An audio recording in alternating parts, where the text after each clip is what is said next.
கர்த்தருக்கு பிரியமானவர்களே, ஒவ்வொரு நாளும் கர்த்தர் எப்படி வழிநடத்தி கொண்டிருக்கிறார் என்று நாம் தொடர்ந்து பார்த்து கொண்டு வரோம். கர்த்தருடைய வழிநடத்தல், கர்த்தருடைய வார்த்தை நம்மை எப்படி வழிநடத்துகிறது, அந்த வார்த்தை நம் உள்ளத்தில் விதைக்கும் போது அந்த அந்த வார்த்தையானது எப்படி செயல்பட்டு கொண்டிருக்கிறது என்று நாம் பலவிதமான இந்த தலைப்பில் நாம் பார்த்து கொண்டு வருகிறோம். ஒவ்வொரு நாளும் அவர் நம்மை கூட வந்து நம்முடைய வாழ்க்கை அற்புதமாக வழிநடத்துகிறார். பாருங்கள், நீங்கள் எங்கேயாட்டு போகிறீங்க, ஒரு பயணம் போகிறீங்க. அப்போ அதில் நீங்கள் நினச்சிட்டீங்க என் பிரயாசத்தில் அப்படி இல்லை. அதில் நீங்கள் உங்கள் பிரயாசத்தில் ஒரு ஒரு வாகனம் எடுத்து போகிறீங்கன்னா அதில் ஒரு 10 ஒரு 20% நீங்கள் தான். அது உண்மைதான், ஒத்துக்கிடுதேன். ஆனாலும் அதற்கு மேலான ஒன்று, அதனுடைய பாதைகளை செம்மைப்படுத்தி உங்களுக்கு ஏதாட்டு இறைவிடு வந்துடுறாங்க, ஏதாட்டு பக்கத்தில் இருக்கிற ஏதாட்டு ஒரு பிரச்சனை வராத அளவுக்கு உங்களை அற்புதமாக பாதுகாத்து பல மைல் தூரம் கொண்டு அழகாக உண்டு அங்கே இறக்கி உங்கள் முன்பாகவே அவர் எல்லாத்தையும் ஆயத்தம் பண்ணி வைக்கிறவர் யார் என்றால் கர்த்தர். அதை அந்த அளவுக்கு உங்களை நேசிக்கிறார்.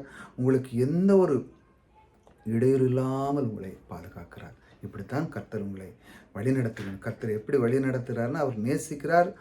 நீங்கள் செய்கிற காரியம் அதற்கு முன்பாகவே சென்று செம்மையான வழிகளை நடத்துகிறார். தேவன் பாருங்கள், நம்ம நல்லவர் பாருங்கள், நம்ம கர்த்தர். அவரை நாம் அதிகமாக தியானிக்கணும். தியானிக்க நம்முடைய உள்ளம் மகிழ்ச்சியாக இருக்கும். அவருடைய வார்த்தைக்கு நேராக போவோம். உங்கள் தேவனாகிய கர்த்தர் உங்களோடு இருந்து 4 திசைகளும் உங்களுக்கு இளைப்பாறுதல் தந்தார் அல்லவா? தேசத்தின் குடிகளை என் கையில் ஒப்பு கொடுத்தார். கர்த்தருக்கு முன்பாகவும் அவருடைய ஜனத்துக்கு முன்பாகவும் தேசம் கீழ்ப்பட்டிருக்கிறது.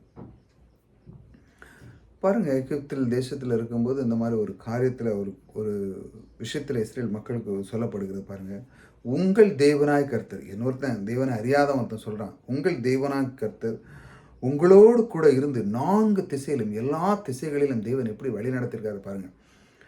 உங்களுக்கு இளைப்பாறுதலை தந்தார் அல்லவா?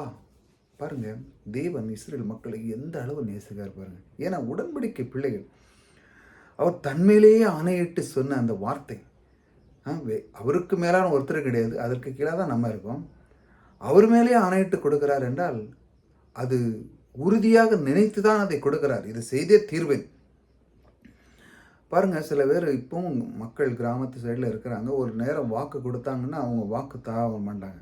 ஆனால் இந்த காலத்தில் அப்படி இல்லை. சொல்லிவிட்டு இல்லை, அது சூழ்நிலைக்கு தந்தாலும் மாறிடும் அப்படின்னு சொல்லுவாங்க. இந்த நாவனுடைய வார்த்தையை யுபோகித்து மறுபடியும் இல்லை அப்படி இல்லைன்னு சொன்னால் அது மிகப்பெரிய ஒரு பாவம் இல்லையா? அதுக்கு தான் எல்லா இடத்துலையுமே இந்த இது பண்ணுறாங்க. அதாவது என்ன சொல்கிறாங்க, ஓத் பண்ண, அதாவது ஒரு ஒரு பதவியேற்கு விழான்னா நான் இப்படி பண்ணுவேன், இப்படி செய்வேன், ஒரு பெரிய விஷயத்தில் இப்படி வந்தேன்னா நான் இப்படி செய்வேன் அப்படின்னு சொல்லி முதல்ல அவங்க கமிட் பண்ணுறாங்க. வார்த்தையை சொல்லுகிறார்கள், இதை நான் செய்து முடிப்பேன் என்று மக்களுக்கு நாவினால் அறிக்கப்படுகிறார். இப்படித்தான் தேவன் அவர்களுக்கு ஆபிரகாமுக்கு ஒரு வாக்கு பண்ணார், நான் உனக்குள்ளே இருந்து செய்வேன். அது எப்படி செய்தார் பாருங்கள். அவனுக்கு ஒரு விசுவாசம் இல்லாத அளவுக்கு அந்த விசுவாசத்தை அவன் இழந்து விடக்கூடாது அப்படிங்கிறதுக்கு அவர் சொல்றார், என் மேலேயே நான் ஆணையிடுகிறேங்கிறார். நம் தேவன் பாருங்கள் இவ்வளோ நல்லவர். நம்முடைய விசுவாசம் கெட்டு போயிடக்கூடாது. இன்றைக்கி ஒன்று சொல்லியிருக்கிறார் கர்த்தர், நாளைக்கு மாறிட்டாருன்னா நான் ஏதாட்டு தப்பு பண்ணிட்டேன், ஏதாட்டுனா நான் என்னை போட்டு அடின்னு அடிச்சிடக்கூடாது அப்படின்னு சொல்லி அவர் சொல்லார், என்னுடைய வார்த்தை நான் யோசித்து அதை செய்தது, அந்த வார்த்தை நான் சொல்லியிருக்கிறேன் அப்படின்னு சொல்லி அவர் பாருங்கள், உங்களுக்கு இளைப்பாறுதல் தந்தார் அல்லவா அப்படி சொல்கிறாங்க. அந்த அளவுக்கு இஸ்ரேல் மக்களுக்கு தேவன் அந்த அளவுக்கு வழி நடத்தினார் பாருங்கள். தேசத்தின் குடிகளை என் கையில் ஒப்பு கொடுத்தார். கர்த்தருக்கு முன்பாகவும் அவருடைய ஜனத்துக்கும் தேசம் கீழ்ப்பட்டிருந்தது. பாருங்கள், இந்த அளவுக்கு தேவன் அவர்களை வழிநடத்தினார். அவர்கள் கூட இருந்து இந்த அளவாக செய்த இந்த தேவன் அதே போல் உங்களுடைய வாழ்க்கையிலையும் பாருங்கள், அவர் உங்களுக்குள்ளே இருந்து அவர் அழகாக வழிநடத்த விரும்புகிறார். அவருக்குள்ளே நாம் எப்பொழுதும் இருக்க வேண்டும் என்றால் இந்த வார்த்தையை நீங்கள் பற்றி கொள்ளுங்கள். உங்கள் தேவனார் உங்களோடு கூட இருந்து 4 திசைகளிலும் உங்களை இளைப்பாறுதல் பண்ணார். எதை? ஆபிரகாமுக்கு இட்ட ஆணையை, தன்மேல் ஆணையிட்டு கொடுத்த வாக்கு தத்துவங்கள் எல்லாம் இப்போ உங்களுக்கும் சொந்தமாக இருக்கிறது. எல்லா இடத்திலும் நீங்கள் மகிமை பெறலாம், எல்லா இடத்திலும் சந்தோஷம் பெறலாம். இப்படித்தான் அவர் வழி நடத்துகிறார். மக்களுடைய எண்ணம் என்னென்னா, இந்த தேவன் வழி நடத்திலே நாம் அறிந்து கொள்ளவில்லை. எப்படிலாம் இந்த இஸ்ரேல் மக்களுக்கு வாக்கு கொடுத்தார், எப்படி ஆசீர்வதித்தார், அவனை எப்படி தேடி சென்று அவனை பல்கி பெருக பண்ணார், இதையெல்லாம் பார்க்குறதே கிடையாது. ஏதோ ஒண்ணு தவறு செஞ்சுட்டேன்னா, இப்போ நம்மள ஆண்டவர் போடு போடுன்னு அடி அடின்னு அடிக்க போறாருன்னு சொல்லி, வாக்குத்தத்தத்தை எடுத்து தன்னுடைய நாவில சொல்றது கிடையாது. அந்த கில்ட்டி, அதாவது தன்னுடைய குற்ற உணர்வு. ஒரு சின்ன தவறு பண்ணிட்டாலும், திரும்ப அது என்னடாடி என்ன செய்யன்னு அதையே போட்டு திரும்ப திரும்ப திரும்ப திரும்ப போட்டு, தேவனுக்கா உள்ள அந்த தேவனுக்கும் நமக்கும் உள்ள அந்த உறவை துண்டிக்க அளவுக்கு அந்த பாவம் உங்கள அப்படியே மேற்கொள்கிறது. அதிலிருந்து தேவன் உங்களை சுத்திகரிச்சிருக்காருங்க. இன்னைக்கு ஒரு பாவம் வந்துங்க, மன்னித்து தேவன் மறுபடியும் உங்களை சுத்திகரிக்கிறார். அதிலிருந்து நீங்க மறுபடியும் செய்ய மாட்டீங்க. அந்த கில்ட்டிலேருந்து பாருங்க, தேவன் என்னை முழுமையாக சுத்திகரித்து என்னை புது சிருஷ்டியா ஆக்கியிருக்கிறார். நான் அவருடைய குழந்தையா இருக்கிறேன். இந்த தவறு எனக்கு என்ன செஞ்சுவிடும், ஒரே இது பண்ணிட்டேன், என் மேல அந்த மாதிரி குறை காத்து பண்ண மாட்டேன். என் தேவன் எனக்குள்ள இருக்கிறார்ன்னு சொல்லி, தேவனுக்குள்ள வரும்போது உங்களை சுத்திகரிக்கிறத அந்த அந்த அனுபவத்தை நீங்க அனுபவிப்பீங்க. பாருங்க, எத்தனையோ அப்படி பாவங்கள் பார்த்தோம்னா, நம்மள அப்படி நினச்சுன்னா நம்மள தேவன் நம்ம தேர்ந்தெடுத்திருக்கவே மாட்டாரு. நமக்கு அவர் ரட்சிக்கிறதுக்கு நமக்கு அருகதே இல்லை. நம்ம அந்த அளவுக்கு நம்ம இருந்தோம். ஆனாலும் தேவன் பாருங்க நம்மை ரட்சித்தார். எப்படி அவர் நம்மை நேசித்தார். பாவத்தெல்லாம் நீக்கினார். எல்லாம் போட்டு பழசெல்லாம் விட்டு என்ன நீ புதிதா வா அப்படின்னு சொல்லி. ஆனாலும் நம்முடைய உள்ளத்துக்குள், நம்ம சரீரத்துக்குள்ள இந்த பாவ செயல் இருக்கிறதுனால, சில நேரங்கள் அப்படி ஆகுறதுனால, மனுஷன் அது மேலேயே போட்டு அடி அடின்னு அடித்து அதையே திரும்ப திரும்ப சொல்லி தன்னையே இழந்து விடுகிறான். அதை இழக்காமல் மீண்டும் அந்த தவறுலேருந்து நீங்கள், ஏன்னா இப்போ உங்களுக்கு அந்த தவறு தெரியும், பழசு நிறையா இருக்குது, அதெல்லாம் மறந்துடுங்க. இப்போ உங்களுக்கு சின்ன தவறு இருந்ததுன்னா அதை மன்னிக்கிற தேவன் உங்களுக்குள்ளே இருக்கிறார். மன்னித்து மறுபடியும் உங்களை ஏற்றுக்கொள்கிற ஒருவர் இருக்கிறார். இதுதான் சுவிசேஷம். உங்களை நேசிக்கிறவர் ஒருவர் இருக்கிறாருங்க. உங்களுக்கு எல்லா வித நன்மை செய்கிறவர் ஒருவர் இருக்கிறார். உங்கள் பொருளாதாரத்தில் செழிக்க பண்ணுவர் உங்களுக்குள்ளே ஒருவர் இருக்கிறார். உங்களுடைய சுகத்தை பெருக்குவதற்கு உங்களுக்குள்ளே ஒருவர் இருக்கிறார். உங்களுடைய குடும்ப சூழ்நிலையில் பிளவுகள் எல்லாம் நீக்கி உங்களுக்கு எல்லாத்தையும் ஐக்கியம் தருகிறவர் உங்களுக்குள்ளே இருக்கிறார்.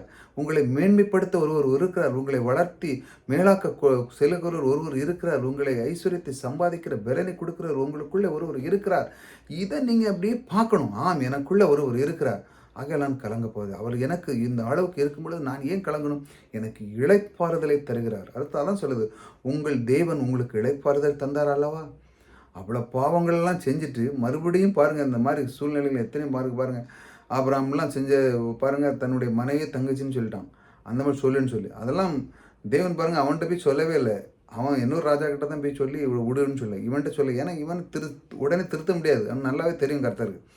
அதனால் சில பாவங்கள் இருந்தாலும் அதிலிருந்து தேவன் நீக்கி, ஏன்னா உடன்படிக்கையின் தேவன், நம் தேவன் உடன்படிக்கை, அந்த உடன்படிக்கை மாறாது. ஆனால் சின்ன தவறு இருந்தாலும் மன்னித்து மறுபடியும் உடன்படிக்கை பிள்ளைகளாக நீங்கள் வந்துடணும். எவ்வளோ இருந்தாலும் சரிதான், அந்த உடன்படிக்கையின் ஆசீர்வாதம் எனக்குள்ளே இருக்குது. அவர் எனக்குள்ளே இருக்கிறார், நான் அதற்கு பாக்கியவானாக இருக்கிறேன்னு சொல்லி உள்ளுக்குள்ளே வரணும். அப்பொழுதுதான் உங்களுக்கு இளைப்பாறுதல் கிடைக்கும். இல்லைன்னா நீங்கள் இளைப்பாறுதல் பெறவே முடியாது. அதிலிருந்து ஓர்க்கம் வரணும்னா தேவனை முன்ன வைக்கணும். என் தேவன் என்னை பாவத்தை மன்னித்து நான் இனிமேல் அதெல்லாம் செய்ய மாட்டேன்னு சொல்லி நீங்கள் அதுக்குள்ளே வரும்பொழுது என்ன நடக்குன்னா, உங்களுக்குள்ள ஒரு இளைப்பாறுதல் கிடைக்கும். இல்லைன்னா உங்கள் மனம் என்ன பண்ணுன்னா, அதிலேயே கில்ட்டி, அதிலேயே குற்ற உணர்வை இருந்து உங்களுடைய வளர்ச்சியை நிறுத்திடும், உங்களுடைய பொருளாதாரத்தை நிறுத்திடும், உங்கள் சரீரத்தை ஒரு ஒரு இளமையாக இருக்காது, உங்களுக்கு சீக்கிரம் இந்த கிழமை மாதிரி ஆயிடுவீங்க. இப்படியே நீங்கள் யோசிச்சுட்டே இருந்தீங்கன்னு வச்சாங்களா, உங்களுக்குள்ளே இருக்க இந்த பிசாசு அப்படியே ஆட்கொள்ள ஆரம்பிச்சிடும். ஆக நான் அந்த தன்ட்டேன், ஆனாலும் கர்த்தாவே என்னை மன்னித்து மறுபடியும் ஏற்றுக்கொள்கிற நீர் எனக்குள்ளே இருக்கிற, இனிமேல் இந்த ஒரு காரியம் நடக்காதுன்னு சொல்லி தேவன் முன்பாக மன்னிக்கும் பொழுது அவர் மறுபடியும் உங்களை சுத்திகரித்து தேவன் மேலே ஆணையிட்டு, அவர் மேலே ஆணையிட்டு செய்த அந்த அனைத்து ஆசீர்வாதம் உங்கள் மேல் தங்கும். இதை நீங்கள் விசுவாசிக்கணும். இப்படி தான் நீங்கள் வரணும். வார்த்தையை கொண்டு நீங்கள் முன்ன வரணும். வார்த்தை இல்லைன்னா நீங்கள் ஜெபிக்க முடியாது. அதனால தான் அந்த பாருங்கள், இந்த அண்டா சராசரி அவர் வார்த்தையாலே உண்டு பண்ணவர். வார்த்தை தான் மேலே நீங்கள் எப்படி உச்சரிக்கீங்க தேவன் முன்பாக, தேவனை நீங்கள் எந்த அளவுக்கு நேசிக்கிறீங்க, தேவனை எந்த அளவுக்கு நீங்கள் முன்னே கொண்டு வரீங்க, தேவனை நீங்கள் காலையிலிருந்து மாலை வரை நீங்கள் எத்தனை முறை அவருக்கு நன்றி சொல்கிறீங்க, தேவனை எந்த அளவுக்கு ஒவ்வொரு நாளும் அவருடைய வசனத்தை எடுத்து நீங்கள் தியானிக்கிற, இதில் நான் யார், இந்த வேத வசனத்தில் என்னை பற்றி என்ன சொல்லியிருக்கிறேன்னு நீங்கள் பார்க்கணும்.